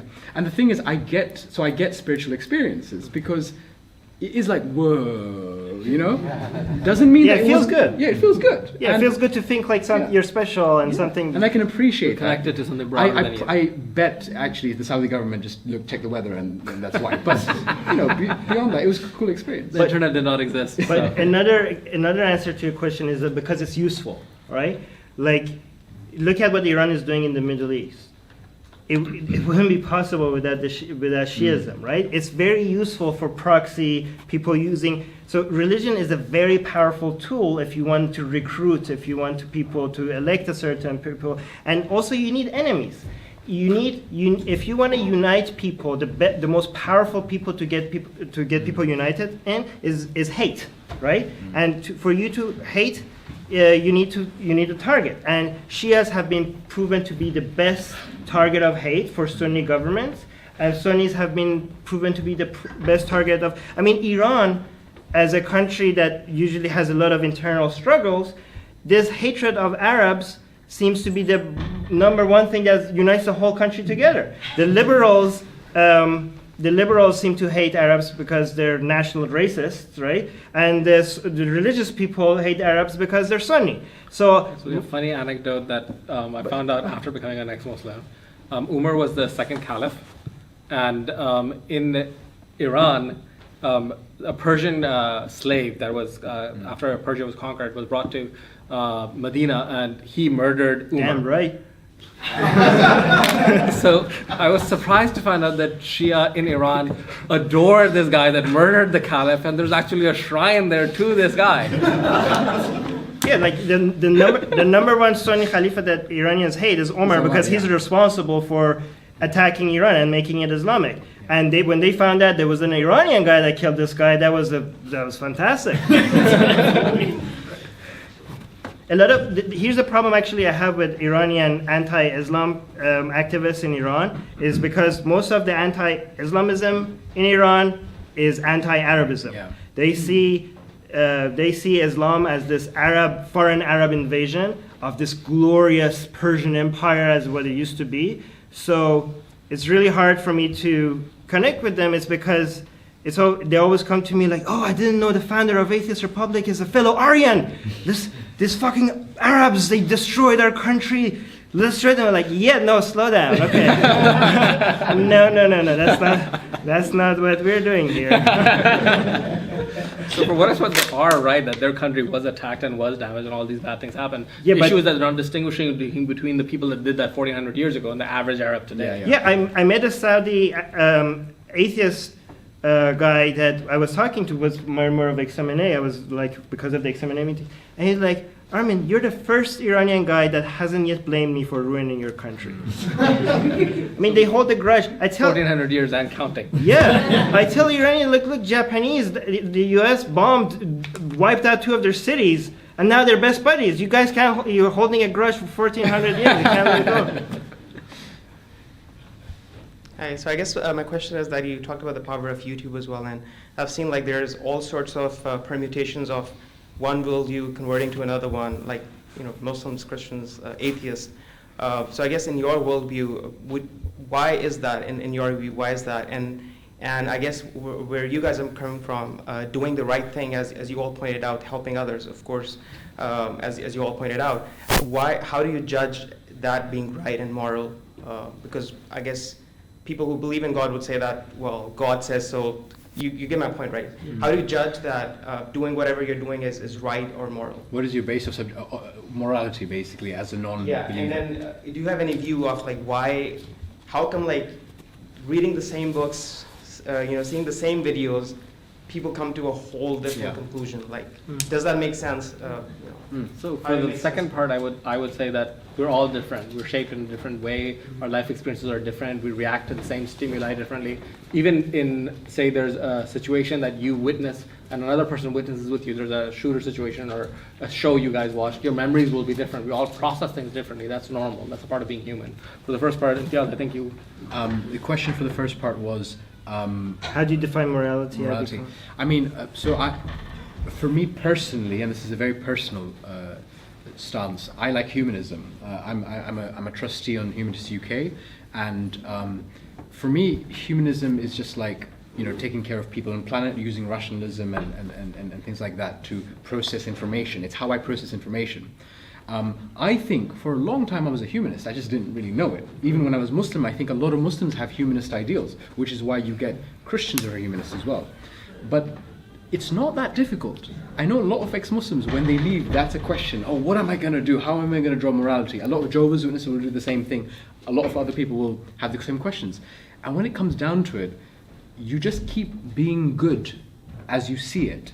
It might change the source you get it from, but often you don't just get it from your faith. That's a lie that's told to us. We get it from family, we get it from peers, we get it from watching anime in some cases. You draw morality from as many sources as you can imagine. Right. And people, there's a lie that's told that it's only faith, and that faithful people who are good are drawing their morality from faith. Sometimes, not always, but sometimes it's despite their faith. One good thing about having your morality on something other than faith is that it could be evolving. Yeah. You could keep changing it and improving it based on new understanding. I personally see morality as whatever reduces harm is good, and whatever increases harm is bad. But the thing is, a lot of people say, like, atheism doesn't provide a solution for this, or doesn't show us how to live our lives and how to be good. Like, well, it's not supposed to. Lack of belief in leprechauns doesn't tell you how to live your life either, but doesn't mean leprechauns are true. We're pointing out that this is not a good source. Pointing out that this is not a good source by itself is not pointing out a source, right? So atheism, basically we're saying that these are not good ways for you to figure out. So each one of us now go out and try to discover what's a better way. And the good thing about that is because the source of these discussions are not divine, we can keep erasing it and editing it and changing it and talk about it and maybe come up with better understanding of what works and what doesn't work. So it's not set in stone. We can figure it out as we go along together. So going back to the fallacy part of it, most Muslims are against slavery today, are against sex slavery. Islam is not against sex slavery. So you're not drawing your morals from Islam to begin with. We may not acknowledge that, but that is the truth. The other side of it is what Armin was talking about, is we're defining our own morality. It's a human experience and how we move forward and how we figure out ethical frameworks. And that is a project of humanity itself. That's a project of civilization. We will advance. So if we stop where we are today, we will get stuck again, because it's a constantly evolving thing. In the 21st century, the questions we need to address are different than the 22nd and 23rd and 24th. So it has to be dynamic.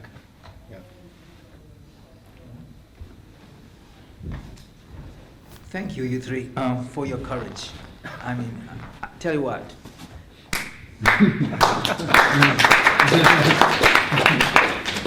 I mean, you can see you need protection because of what you say is not welcome. Okay. Hopefully that will change. That's what we're trying to do. We're trying to normalize. My question is exactly that. We've heard a lot of great conversations, but I see the three of you at a place where there's potential for a lot of great things to come from it. Okay, so collectively, I include myself as an ex-Muslim, 28 years now. Oh, really? Yes. Okay, from Pakistan. Okay. So I know. I used to write with a pen name on the internet when it first came out. I converted before. I left Islam and then I became a follower of Christ. But family left me, and there's all kinds of pretend problems. But I couldn't be vocal like you guys are now. Now it's a whole different world. Yeah. But you still have security. So my question is this.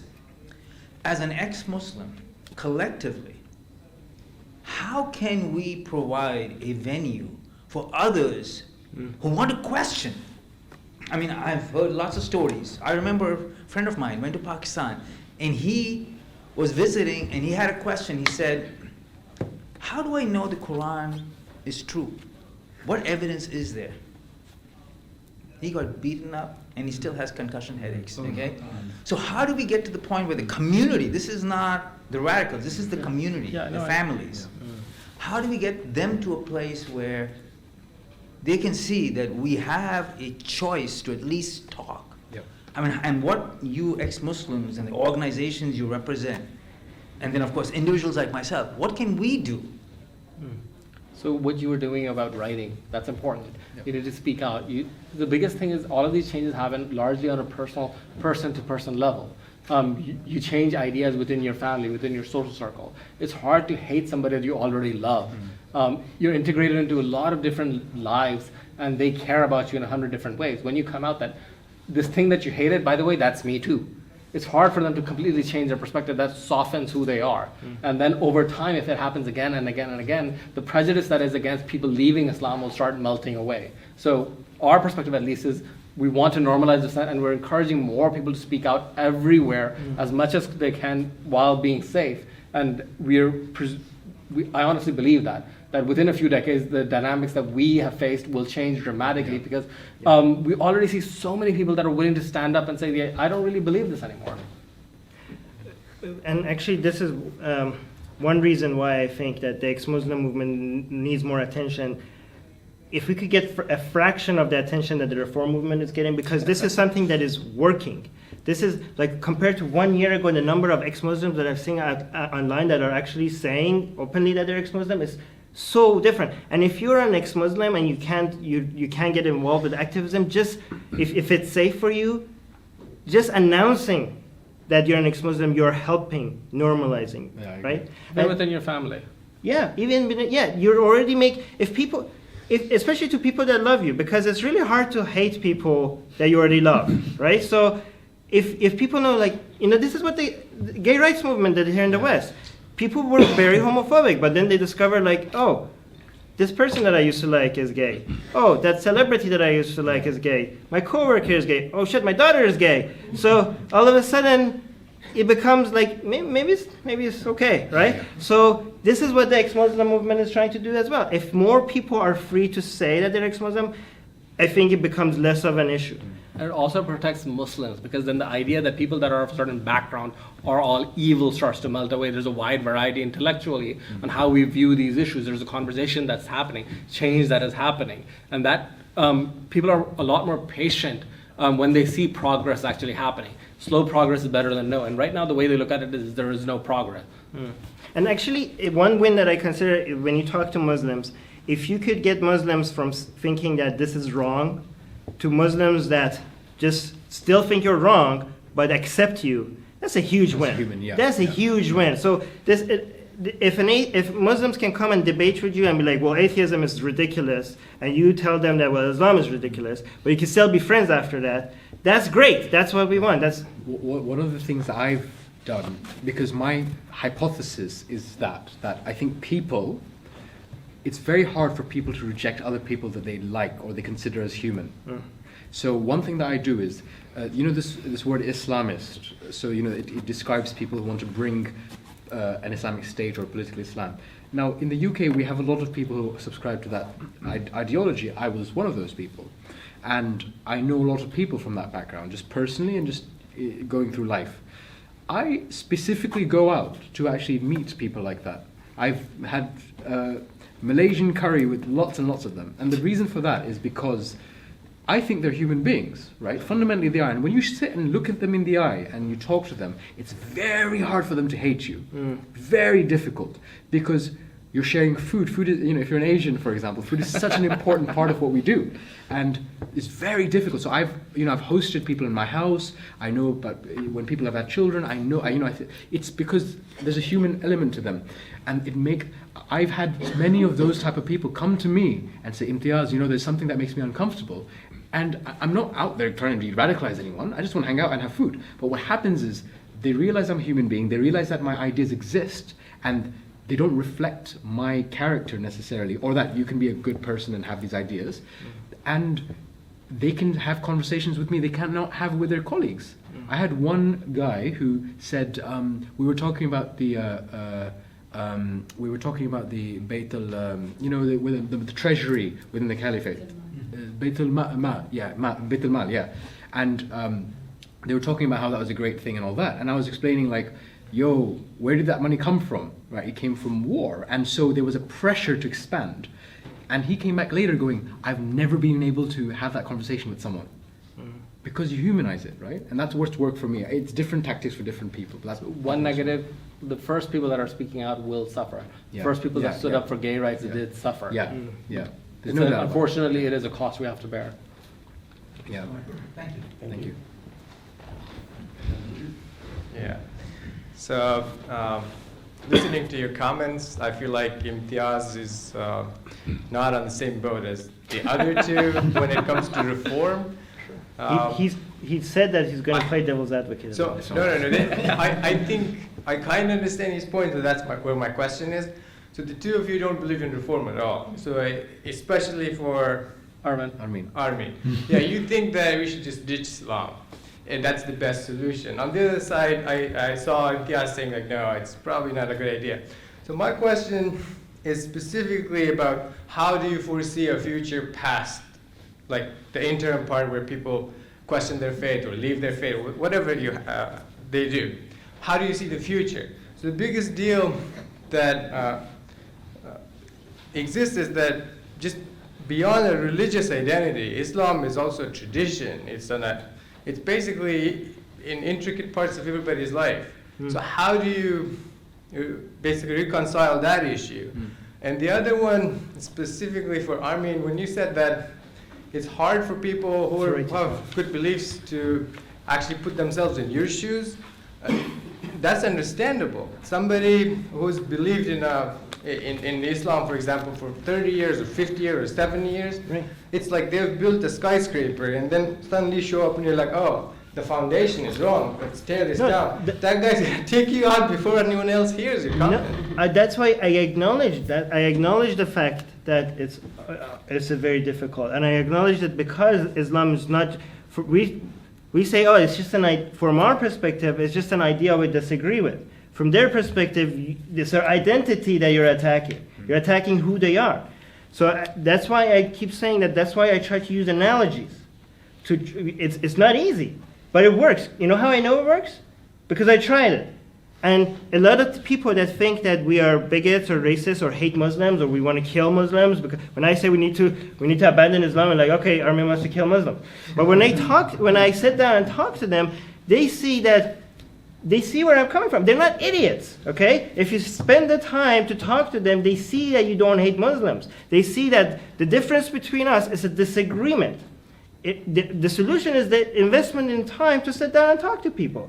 And also to have discussion with other Muslims that disagree with you and put it on YouTube, because they see and when they see that you had a very passionate disagreement and had argued against each other, but at the end of it, you were still friends, they see that I didn't take his attacks personally or her attacks personally, and she didn't either. So they see that it's possible. And you talk about what future do we see? I don't see a future where everybody has left Islam. I mean, not within our lifetime, or I don't know anybody's, but I do see a future where Muslims and atheists and Christians and Jews can openly disagree with each other and passionately and don't hold back on their disagreements and still get along. That's what future I see.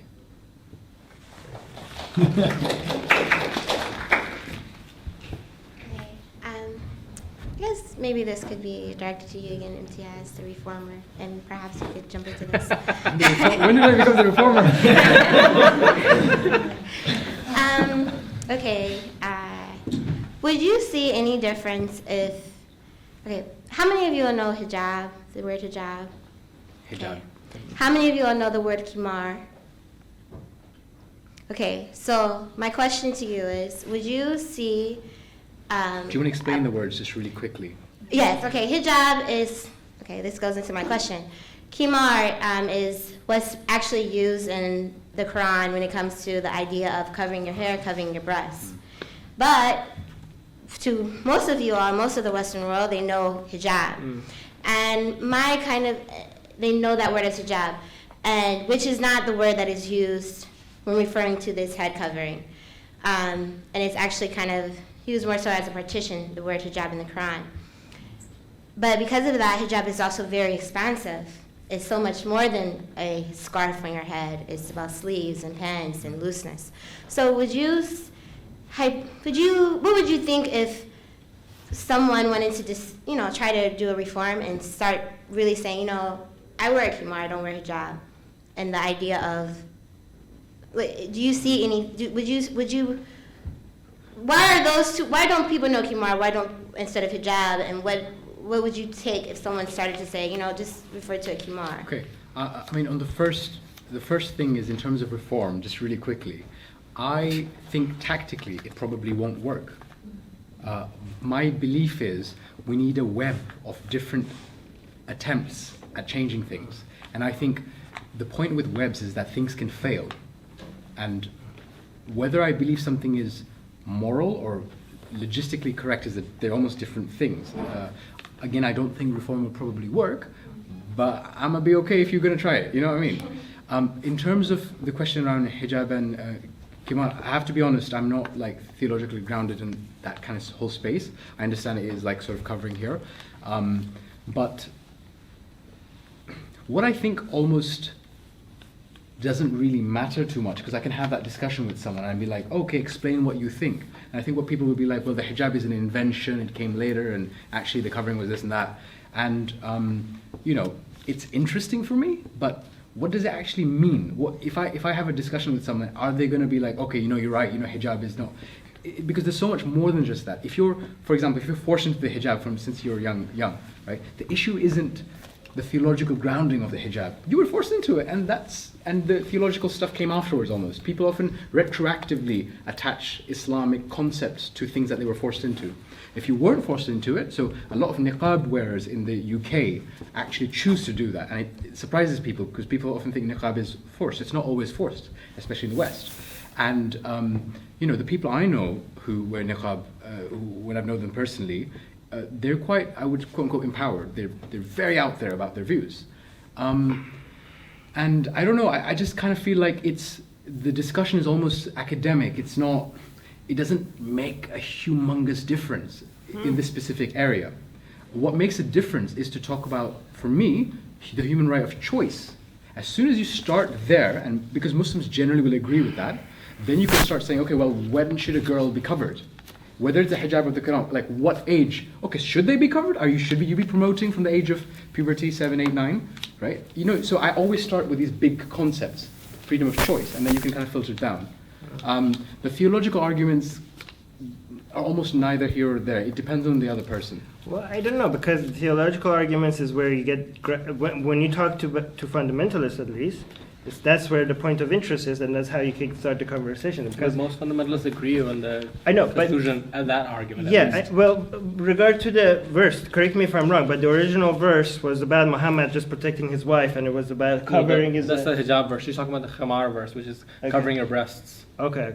Which I think is to do with the wealthier women, you think, used to cover. But wasn't the whole idea of covering about distinguishing Muslims from non-Muslims? Wasn't the whole original concept of covering was for Muhammad protecting his own wives regarding, different verses. The thing is that a lot of people, when they read the Quran, whether they're for Islam or against Islam, the people for Islam look at it as this is a guy sent to us before Muhammad was even alive. It existed throughout time in heaven, and it's a guide to life for everybody, and it's the best way to live. And the non-Muslims that are anti-Islam look at it like this is a book of pure evil. There's nothing, everything in it has to be completely barbaric. And even if you suggest that this verse may be not that bad, you're an idiot, right?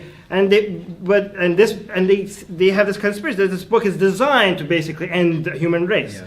But if you read it and you actually put the stories behind the verses, it kind of seems like Muhammad was just trying to solve the problems that he was facing at the time. Yeah, he was like, the Medinans are coming to me with some problems, I gotta solve this. Oh God, he's like, whoa, I've got some ideas. Actually, because it's real. This is not an exaggeration, this is literally what Muhammad the Quran talks about Muhammad and his wives and allegations of adultery. And there's a verse coming.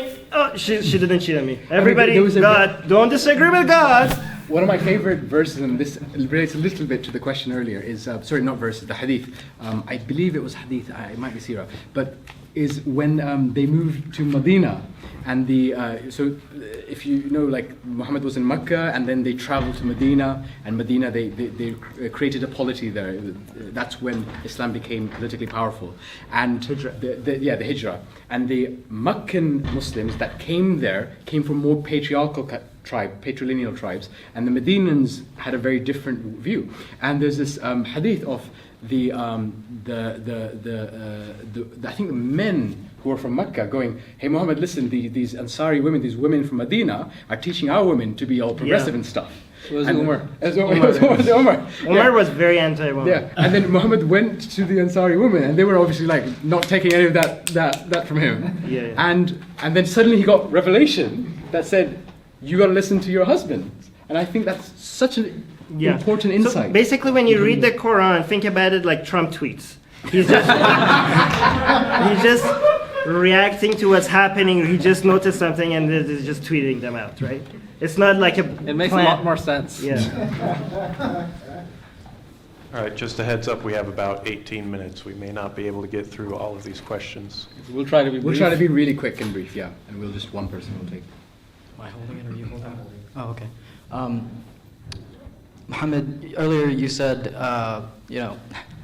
my question is a bit more logistical. So you stated, people who become murtad and openly declare themselves as murtad in the Muslim world, you know, you made it like an analogy to the gay rights movement in the 60s and 70s. I mean, there's some obvious historical and social-political contextual differences. Isn't that kind of a rosy picture of the Muslim world as it currently stands? Imtiaz, I don't know how long it's been since you've been to Bangladesh, but things have gotten very bad. Yeah. Last week, Mubashir Hassan disappeared.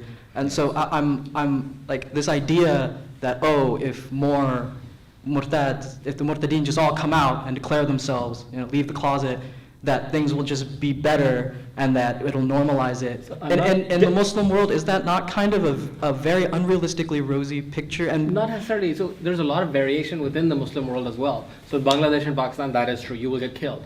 And Egypt, there are people that are going out in publicly and saying that they get attacked. They get arrested. But they are doing it anyways. And that is changing perspective. They're getting popular.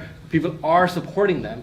And more than the East, in the West, in the US and the UK and Germany and all of these other countries, we have the state that has the back of any dissenter. You should be able to stand up and talk about whatever. There will be some familial consequences. There may be some violence, but I think it's a moral imperative that ex-Muslims that are in the West stand up and be counted. If we can't change the conversation here, how can we change it over there? So the first step is ex-Muslims need to be empowered, need to be open, need to change the conversation here, need to erase the apostate stigma here. And then as a collective, Muslim and ex-Muslim, progressive collective, we can push for that change in Muslim countries as well. If you have 3 million Muslims and ex-Muslims in America saying that it is not acceptable to have mosque and state intermingled in Bangladesh, that has an effect. If you have another 10 million in France that are saying the same thing, that has an effect. So we first need to convince the people that are over here. Also, you know what else was a rosy picture? The whole idea of gay rights being accepted this much by now was a rosy picture back in the 60s. The whole idea of slavery being abolished was unimaginable at some point, right? And back to Muhammad's point, given the situation in Bangladesh, look at in Bangladesh. There are bloggers that are still blogging about this even after what everything happened. So what excuse does that give us? What excuse does that give us to not do what we're doing if they are doing what they're doing with the risk that they're facing?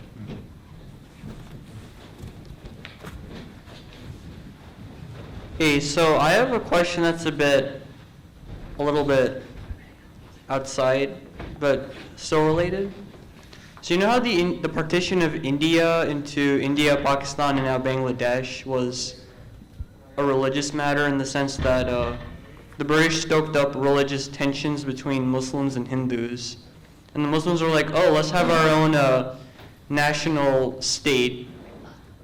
And then the British split it, a partition. Do you, in light of the 70 years of history that have gone by since then, do you think that India and Pakistan and Bangladesh should reunite? Because the only reason why those countries are distinct is because of religion.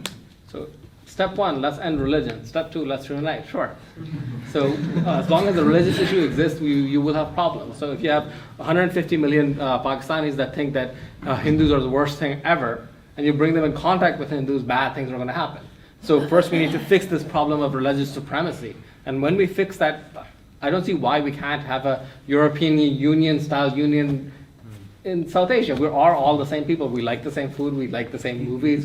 We're the same people. That is so wrong. Bangladeshi food and Pakistani food is so different. But do you like Pakistani food? Yeah. Isn't it all meat though? In Pakistan and Bangladesh? But if you stop believing at that point, would it matter? We're going to get there. It's going to take time, but we are going to get there. I'm confident we're going to get there. Hi, thank you all for coming out. It means a lot because I know what you're doing is very brave. I have this question going back to the issue of identity.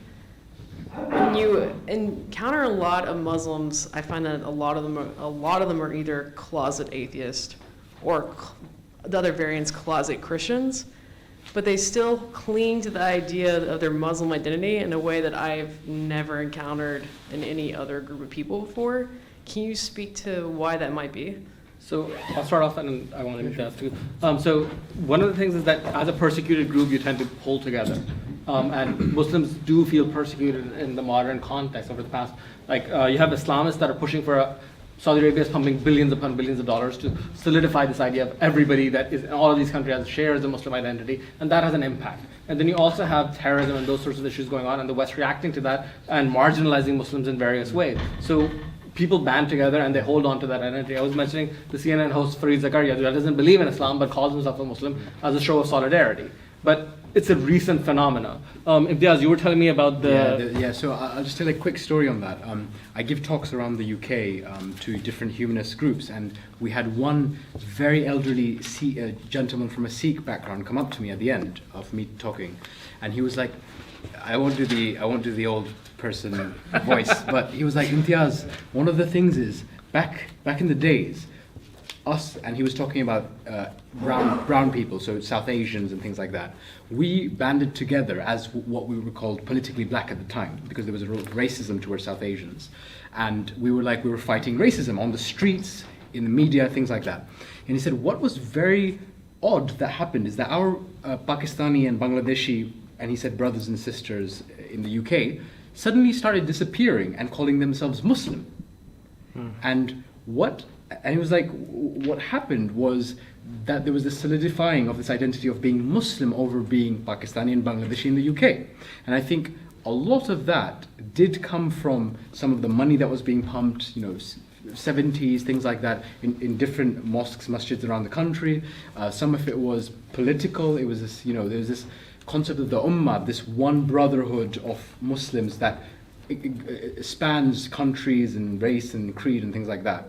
Theoretically. And it's theoretically, right? It doesn't in reality, but this is this ideal that people work towards. And I think that narrative has really seeped into the Muslim community, most Muslim communities. It's really seeped in a way that it actually wasn't before so much, right? So this is across the board. We see this in Tunisia and Bangladesh and Somalia. So in the Tunisian culture, women had facial tattoos. This was a thing that existed. In Islam, facial tattoos aren't allowed. So there are people that are alive today that, so one of my friends, her grandmother has facial tattoos, and she is ashamed of them and covers her face now because of this Islamization that has happened, where she thinks her heritage is shameful. So there's this large push, and unfortunately we in the West, in America and in Europe, are allies of this sort of erasure and this sort of, instead of, why do we talk about the Muslim identity? Why do we promote the Muslim identity? Why is a hijabi on the cover? When the Women's March happened, why were all the Muslim women there hijabis instead of, did we not have an Arab woman? Why did we not have a Bangladeshi woman? We're essentializing 1.5 billion or 1.8 billion people to this religious identity. And to me, it's racist to do that. You're saying that what defines all these people is their bad ideas, which is insane. They all have histories. The Indus Valley civilization in Pakistan is 5,000 years old. Egyptian civilization is 5,000 years old. Islam is a 1,400-year-old construct, so we'll erase everything, and that 1,400 years of history is the only thing that matters about you. That's a very good point. But another thing that we have to acknowledge is that even though we think Islamophobia is a bullshit terminology, anti-Muslim bigotry is real. Very real. Very real, and it's a problem. And we need to acknowledge this and help Muslims, protect Muslims. And the thing is that if we're not there for them, they might think like, well, that's the only way they go into these tribes that they feel my tribe will protect me. We should make an environment that people don't rely on their tribe to protect them. People should deserve protection. We all should, whatever group we belong to, we should expect protection from our fellow human beings, right? And if we could make people feel more welcome just because whatever bad ideas they have, maybe that whole tribe mentality would be reduced. If you're on the right and you believe certain negative things about Muslims, you need to realize that the only way you will solve this problem is by standing up for the civil liberties of Muslims, making them feel integrated, making them feel that they belong. When they belong, when you're in trouble, you're not willing to question things. When you feel comfortable, when you feel like you belong, that is when you have the luxury of questioning things and challenging things. Right. And, the best way to fight Islam is to reach out to Muslims. The best way to reach out to Muslims is to befriend Muslims. So this whole idea of being anti-Islam means anti-Muslim, actually no, the best the greatest strategy for addressing the Islam problem is to be nicer to Muslims, right? And that actually solve the problem that you're addressing. Nicer as to well. Muslims without being nicer to their ideas. Yeah, of That's course. important. Yeah, and don't expect them to be nice about your ideas either. Yeah. You show that you're okay with that, so that put them on the spot. Like, look, you could attack atheism, and I don't see that as a personal attack. That's a problem in America or in the left generally, that they have trouble criticizing ideas without criticizing people, or distinguishing between, I say you're an amazing person or whatever, but your ideas are shit. So I know you don't necessarily have agreements with different ways about going about, helping ex-Muslims or reforming, religious environments, but I heard a lot of ideas thrown out there about either reform, abandoning, pushing or debating, and I'm kind of curious because from my experience, whenever you try to debate or push people or argue with people, they typically get defensive, or maybe even combative. And what happens a lot, and I see this all the time on internet threads that go on and on and on about religious conversations. People end up arguing with each other and getting really heated, and at the end of the day, everybody just goes home, not getting convinced of anybody's ideas, and going home and thinking, oh, I probably made the better argument anyways. So, I want to know about that, and also, I know, I think one of you made an analogy about how people tried pushing for gay rights and things, and I know the same thing has been happening with pushing for racial equality and equality amongst the sexes. But at the same time, I know some people in those groups have pushed so hard that people have actually come to resent them. So it's actually kind of backfired on them. So I want to know more about that. And the other thing, last part, is from my experience, the people that I've met who've either kind of abandoned religion or kind of moved away from it, or have maybe not been so literal about it or kind of extreme with their views, have been those in an environment that kind of has a vast amount of education or amount of ability to train you to think critically or think for yourself instead of trying to follow what just these few leaders might say. So I don't know if you think that would be the better route to go, is just to push this broad exposure of education and critical thinking and thinking for yourself, rather than just trying to tell people to reform or to abandon this or to change or anything like that. I mean, with education, I think it can be a bit of a red herring, because actually, in the UK, for example, Muslims tend to be quite widely educated. The problem is, what are you teaching? Are you teaching critical thinking? Are you teaching medicine, for example? What are you, if you're teaching medicine, you might not be teaching all the vast ideas around critical thinking to help people process information better. Another thing is, I've known so many people from villages who are ex-Muslim. There was a documentary in the BBC recently by Mubin, who's a gay Muslim, and he went to a village in the middle of Pakistan and spoke to a guy who didn't speak any English, spoke sort of village Urdu, and he was like, yeah, I just never believed in it. And if you speak to Bangladeshis, it's the same. Lots and lots of them from villages. So I think education can be a bit of a red herring. I do agree with you that education tends to open people's minds and things like that. But for example, in the UK, the universities, if you're Muslim, there will be Islamic societies you can be part of. I think here in the US you have Muslim societies. MSAs. So,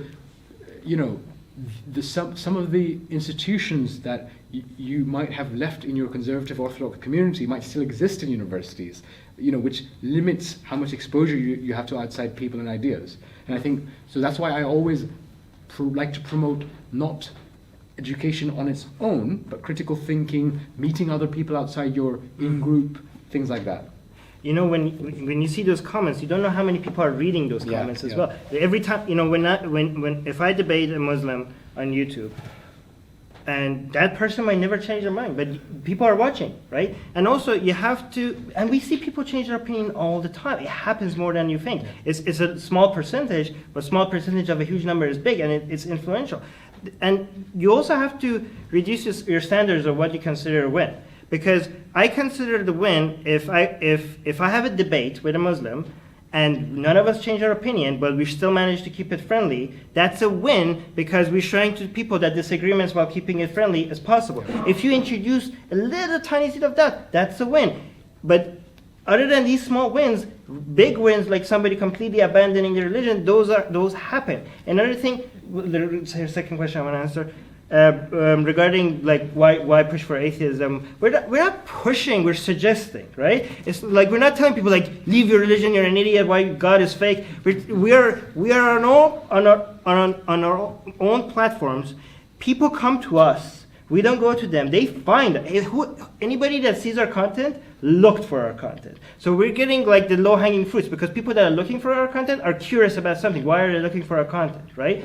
So and you know, critical thinking skills is a big part of the equation. But it's also one part of the equation is, have you considered applying those skills to this, right? That's, you know, a lot of people have never considered that, yeah, that's a fallacy. Well, this Quranic verse is like it's a overgeneralization, something that I learned that it's a fallacy. Like, just suggesting that maybe apply those skills to these ideas are a good suggestions to make, I think. I think this will be our last question. Come to us after.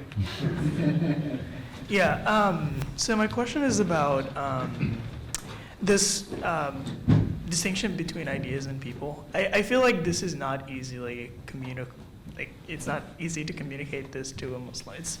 It's just so far that, I don't know, like, what's the strategy to have a conversation while someone not getting too upset, or, I mean, it's bound to happen, but I don't know, like, I think it's hard for people to understand this for some reason. All of these changes will happen slowly. It won't happen overnight. So the debate question, it takes time. So you may not change somebody's mind at that point. You may do it later. The first time somebody may be offended and angry. The second time they may not. So one of the other talks we were giving was at Virginia Tech, and it seemed that people came in that were Muslim because they looked like us and they were angry, visibly. Exactly.